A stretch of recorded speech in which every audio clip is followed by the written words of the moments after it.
বিবেকর ছাড় নাই আমি হাতের আসলে এখন আমার মারি গেলাই দিত এটা মিশা মহতমা আর দোলালি মহতমা বয়স ৯৫ বছর আমার দোলালি দিয়ে আমার বহুত কষ্ট দিচ্ছে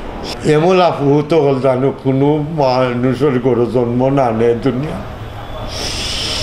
আমি ওঠেও আল্লাহর কাছে প্রার্থনা করি আমারে মারিলেই তো সম্পত্তি নিত কি রাস্তাত আমারে অবন্য করতো মানুষের কাছে অপমান করতো আকাশে বাঁচাছে বাড়িতে অবৈধ ক্যামেরা বুয়াইয়া যেটা মনে চায় করে দুনিয়া আর আমারে মান সম্মান বলতে আমার কিছু আর নাই আমি একটা মানুষ হিসাবে নাই আমি ওর অসহায় নিপীড়িত মানুষ শুকর আশায় বাচ্চা কাচ্চারে মানুষ করার পরিবেশ নিয়ে দুনিয়ার সব কিছু আমি করছি বৃদ্ধ সময়ে আইয়া আমার এবার নানা যন্ত্রণা এই খায় এই গণির মারফতে কুবুদ্ধি দিয়া আমারে বড় লোকলঞ্চনা করতে আসে শারীরিক অবস্থা বড় অসুস্থ আমারে বহুত কষ্ট দেয় আমি কোর্ট কাছারি যাইতাম পারি না ভিন্ন ভিন্ন দলাল তরিয়া মামলা করে আমার এই গণি স্বামী দিন খালাম আরও আসেন আমি ওখানে আপনারা কাছে কইতাম আমার শারীরিক অবস্থাটা বড় সুস্থ না আমি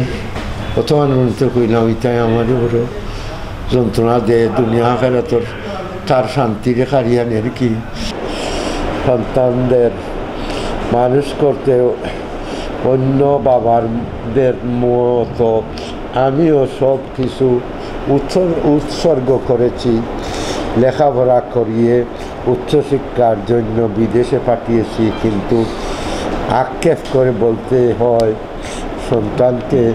লেখাপড়া করিয়েছি ডিগ্রি অর্জন করেছে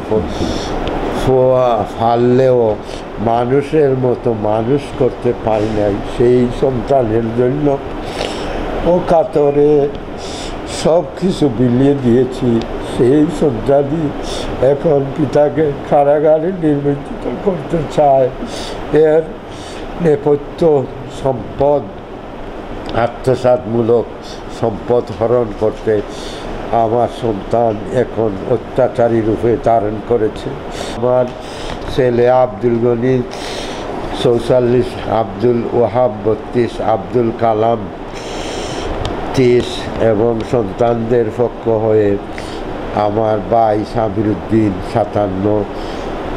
গংরা মিলে আমার সম্পত্তি জোরপূর্বক দখল করে নিতে চায় দেয় তাদের সুজনকৃত দলিলপত্রে জোরপূর্বক স্বাক্ষর দিতে চাইলে আমি সম্মত না যাওয়ায় মেরে ফেলার হুমকি দেয় বাবা হিসাবে আমি কখনো ছেলের মান সম্মান নষ্ট হোক চাই না কিন্তু এই বৃদ্ধ বয়সে এসে ছেলেদের